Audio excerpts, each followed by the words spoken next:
halkan maanta waxaan tacsi tiiraanya murugale uga dirayaa dhammaan qaranka Jamhuuriyadda Somaliland ee uu ka baxay abwaankeeni weynaa Maxamed Ibraahim Warsame Adraawi oo runtii ahaa haliyey weyn, halgamaa weyn, gabyaa weyn, qoraa weyn oo bahda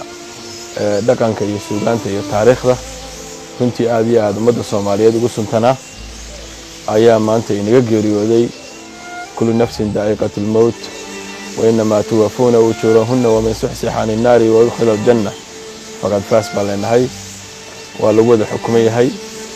وقارين نحدين له وقارين حنون بدن وقارين رنتي أرجع له وحنون عليه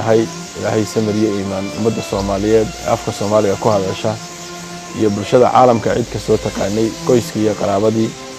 أيان له هاي إلهي سمرية إيمان صادقة هاي نجسيو